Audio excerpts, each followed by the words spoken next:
नमस्कार मित्रों, मैं फूलचंद झजड़िया अपने YouTube चैनल कानूनी नज़रिया पर आपका हार्दिक स्वागत करता हूं। आज कानूनी विषय पर चर्चा के क्रम में हम संपत्ति की वसीयत के बारे में देखेंगे और इस पर चर्चा करेंगे।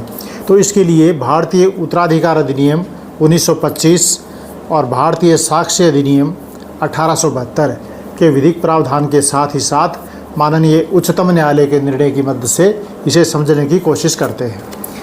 तो वसीयत, जिसको हिंदी में इच्छा पत्र या अंग्रेजी भाषा में विल कहा जाता है, तो ये किस लिए ज़रूरत पड़ती है इसकी? देखिए, किसी भी व्यक्ति के पास कोई संपत्ति है, चल संपत्ति या अचल संपत्ति, उसकी मृत्यु के पश्चात दो तरीके उसके निस्तारण के होते हैं। एक तो ये है कि जब बिना वसीयत लिखे किसी की मृत्यु हो जाती है तो उस व्यक्ति के उत्तराधिकार कानून जो उस पर लागू होते हैं, उन उत्तराधिकार कानून के अनुसार उसके जो विधिक वारिस हैं, उत्तराधिकारी हैं, उनमें नियमानुसार कानून के अनुसार बंटवारा हो जाता है, वितरण हो जाता है, संपत्ति का निस्तारण हो जाता है। दूसरा है, यदि वो वसीयत लिख करके मरता है तो वसीयत लिखने के कारण संपत्ति का निस्तारण और वितरण वसीयत के अनुसार होगा, फिर उत्तराधिकार कानून प्रभाव में आने की आवश्यकता नहीं रहेगी। तो आज हम बात कर रहे हैं वसीयत के बारे में। तो भारतीय उत्तराधिकार अधिनियम 1925 इसकी धारा 63 इसमें क्या कहा है कि वसीयतकर्ता वसीयतनामा पर अपने हस्ताक्षर करेगा, और यदि हस्ताक्षर करना नहीं जानता हो तो अपनी अंगूठा निशानी करेगा, या हस्ताक्षर करने में असमर्थ हो गया हो किसी कारण से तो अपनी अंगूठा निशानी करेगा। तो एक लिखित वसीयतनामा होगा, उस लिखित वसीयतनामा पर वसीयत करने वाला व्यक्ति अपने हस्ताक्षर करेगा अथवा अपने अंगूठा निशानी करेगा, और उस वसीयत पर कम से कम 2 गवाहों के द्वारा हस्ताक्षर किए जाएंगे। वो अटेस्टिंग विटनेस होंगे, उस वसीयत के अनुप्रमाणक गवाह कहलाएंगे। तो वो उस पर हस्ताक्षर करेंगे, जिनमें से प्रत्येक ने वसीयतकर्ता को वसीयत पर हस्ताक्षर करते हुए या अंगूठा निशानी करते हुए देखा हो। ऐसा नहीं है कि उसने तो देखा ही नहीं हस्ताक्षर करते हुए वसीयत करने वाले व्यक्ति को, कि इसने हस्ताक्षर इसी नहीं किए थे कि और किसी ने नकली करके रख रखे हैं। तो यह आवश्यक है कि वो जो गवाह हैं उन्होंने वसीयतकर्ता को वसीयतनामा पर हस्ताक्षर करते हुए देखा हो, फिर वो हस्ताक्षर करेंगे अपने। और प्रत्येक गवाह वसीयतकर्ता की उपस्थिति में हस्ताक्षर करेगा। तो ये भी ज़रूरी है कि वसीयतकर्ता है उसकी उपस्थिति में ही वो गवाह हस्ताक्षर करें। तो ये वसीयत लिखने का एक तरीका हो गया। वसीयत चल संपत्ति या अचल संपत्ति दोनों में किसी का भी लिखा जा सकता है, और दोनों का संयुक्त भी लिखा जा सकता है। इसके अलावा एक आवश्यक बात यह है कि वसीयत का पंजीकरण यानी कि रजिस्ट्रेशन अनिवार्य नहीं है। चाहें तो वसीयत को रजिस्टर्ड भी करवा सकते हैं, और यदि रजिस्टर्ड नहीं है तो भी कोई इसका प्रभाव नहीं होगा। ये ज़रूरी है कि वसीयतकर्ता वसीयत पर हस्ताक्षर करे, अपनी अंगूठा निशानी लगाए, और 2 गवाह उसको प्रमाणित करें, और वो गवाह भी अपने हस्ताक्षर उस पर करें। अब इसको साबित करने का जो तरीका है वो भारतीय साक्ष्य अधिनियम में बताया गया है। तो धारा 68 में ये कहा गया है कि वसीयत को तब तक साक्ष्य के रूप में उपयोग में नहीं लिया जाएगा। कब तक?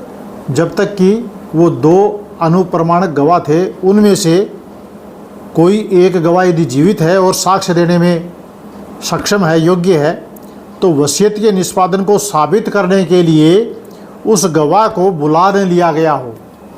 तो 2 में से कम एक गवाह को बुलाना अनिवार्य है। यदि वह जीवित है और बयान देने के काबिल है तो उसको साक्ष्य में बुला करके उस वसीयत को साबित करवाया जा सकेगा कि ये वसीयत पर हमारे सामने उसने हस्ताक्षर किए थे और लिखा था। अब इसकी भारतीय साक्ष्य अधिनियम की धारा 71 इसमें एक और बात कही गई है कि यदि मान लीजिए कि वो गवाह को बुला लिया और एक गवाह आ गया और उस गवाह ने आकर के इनकार कर दिया कि मुझे तो नहीं पता क्या लिखा था क्या नहीं लिखा था, या ये कह दिया कि मुझे तो याद नहीं है कि वसीयत लिखी थी क्या, मैं तो भूल गया, बहुत पुरानी बात हो गई।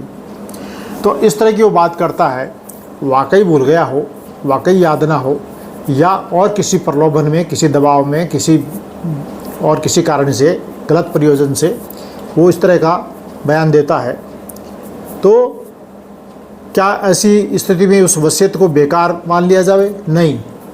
धारा 71 ये कहती है कि यदि अनुप्रमाणक साक्षी निष्पादन से इनकार करे या याद न होना कथन करे तो वसीयत का निष्पादन अन्य साक्ष्य द्वारा साबित किया जा सकेगा। अन्य जो सर्कमस्टांशियल एविडेंस है, अन्य कोई डायरेक्ट या इनडायरेक्ट एविडेंस है, अन्य कोई श्रेणीबद्ध कोई साक्ष्य है, कोई लिंक एविडेंस है, तो उसकी मदद से उस वसीयत को साबित किया जा सकता है। मात्र एक गवाह उपलब्ध न होना या गवाह आकर के इनकार करना या गवाह का याद न होना, इतना कहने मात्र से वो वसीयत बेकार नहीं होगी। तो ये वसीयत के बारे में कानून मैंने आपको बताया। अब हम ऑनरेबल सुप्रीम कोर्ट के 2 निर्णयों की मदद से इसको और अच्छी तरह समझने की कोशिश करेंगे। तो ऑनरेबल सुप्रीम कोर्ट ने सिविल अपील नंबर 5094/2011 और इसका निर्णय हुआ 7 दिसंबर 2023 को। तो इसमें क्या कहा? इसमें ये कहा कि एक वसीयत आम तौर पर उत्तराधिकार के प्राकृतिक तरीके को बदलने के लिए की जाती है। अब भाई वसीयत क्यों करेंगे? यदि जैसा जैसा उत्तराधिकार कानून के अनुसार मिलना है वैसा ही हम वसीयत में लिखेंगे तो वो तो बिना वसीयत में लिखे मिल जाएगा मृत्यु के पश्चात। तो आमतौर पर सामान्यतः क्या देखा गया है? ये देखा गया है कि व्यक्ति अपने उत्तराधिकारियों में से किसी को कम ज़्यादा हिस्सा देने के लिए या किसी को हिस्से से वंचित करने के लिए वो वसीयत लिखता है। तो एक वसीयत आमतौर पर उत्तराधिकार के प्राकृतिक तरीके को बदलने के लिए की जाती है। इसलिए प्राकृतिक उत्तराधिकारी के हिस्से में कमी या वंचित होने का परिणाम होता है तो उस वसीयत को अवैध नहीं माना जाएगा। यदि वसीयतकर्ता का ऐसा इरादा नहीं है तो वसीयत निष्पादन की आवश्यकता ही नहीं है। तो ऑनरेबल सुप्रीम कोर्ट ने कहा कि ये कम ज़्यादा करना या किसी को वंचित करना ये इरादा होगा तभी तो वसीयत लिखेगा, अन्यथा जरूरत ही नहीं है। वो तो कानून बना हुआ है, वैसे ही मिल जाएगा कि इसको इतना मिलेगा, इसको 1/4, इसको 1/2, जो भी मिलना है। तो इसके लिए कोई ये कहे कि मेरे को कम दिया वसीयत में या मेरे को तो छोड़ ही दिया इसलिए वसीयत अवैध हो गई, ऐसा नहीं है। ये वसीयत लिखी इसलिए जाती है। दूसरा इसमें एक बात और कही कि वसीयत निष्पादन के समय किसी लाभार्थी की उपस्थिति वसीयत को अमान्य नहीं बना देती है। अब वसीयत लिखने वाला वसीयत लिख रहा है और 2 गवाहों ने साइन किया और जिसके पक्ष में लिखा वो आदमी वहीं खड़ा है, तो वो खड़ा होने से वो वसीयत अमान्य नहीं होगी। यदि उसका खड़ा होना उसके ऊपर कोई मानसिक दबाव है, कोई भय है, कोई डर के लिख कर रहा है तो अलग बात है, फिर तो वो वसीयत उसकी स्वतंत्र इच्छा से लिखी हुई नहीं मानी जाएगी। तो एक तो किसी को वंचित कर दिया हो या एक लाभार्थी वहाँ खड़ा हो बैठा हो तो ऐसी स्थिति में भी ये वसीयत मान्य होगी, ऐसा ऑनरेबल सुप्रीम कोर्ट ने अपने इस जजमेंट में कहा है।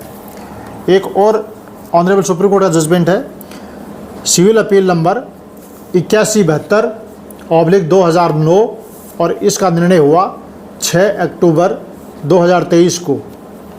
इसमें क्या कहा? इसमें यह कहा कि वसीयत का पंजीकरण होना ही इसकी वैधता साबित करने के लिए पर्याप्त नहीं है।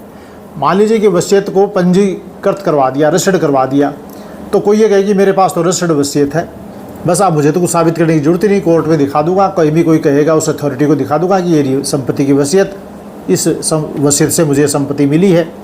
तो ऑनरेबल सुप्रीम कोर्ट ने कहा कि ऐसा नहीं है, केवल पंजीकरण होने से इसको साबित नहीं माना जाएगा। तो साबित कैसे माना जाएगा?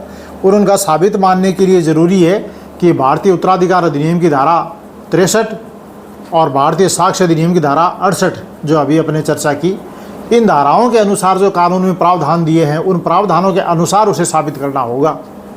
और ऐसा नहीं किया तो मात्र पंजीकृत होने से इसको साबित नहीं माना जाएगा। तो कोई भी व्यक्ति इस प्रकार जो हमने चर्चा की, अपनी चल संपत्ति, अचल संपत्ति, स्वयं की अर्जित की संपत्ति हो या पैतृक संपत्ति जिसमें उसका स्वयं का हिस्सा हो। स्वयं का हिस्सा से क्या मतलब? भाई जैसे उसकी मृत्यु से जस्ट पहले, मृत्यु से तुरंत पहले यदि उस संपत्ति का विभाजन होता तो उस व्यक्ति को कितना हिस्सा मिलता, उस हिस्से का। ये नहीं कि अपने बीवी बच्चों के हिस्से का भी वो किसी को वसीयत कर जावे, थर्ड पर्सन को कर दे। तो अपने हिस्से की वसीयत करेगा, दूसरे किसी के हिस्से की वसीयत नहीं करेगा। दूसरों को तो अपना हिस्सा वैसे ही मिल जाएगा। तो स्वयं की अर्जित पूरी संपत्ति का कर सकता है और पैतृक संपत्ति में स्वयं के हिस्से का कर सकता है। और किस प्रकार करेगा? ये धारा 63 और धारा 68 इन दोनों कानून की मैंने चर्चा की है, इसके अनुसार करेगा। आशा करता हूँ आपको ये वीडियो अच्छा लगा होगा, और यदि अच्छा लगा हो तो इसे लाइक कीजिए और शेयर कीजिए। बहुत बहुत धन्यवाद। नमस्कार।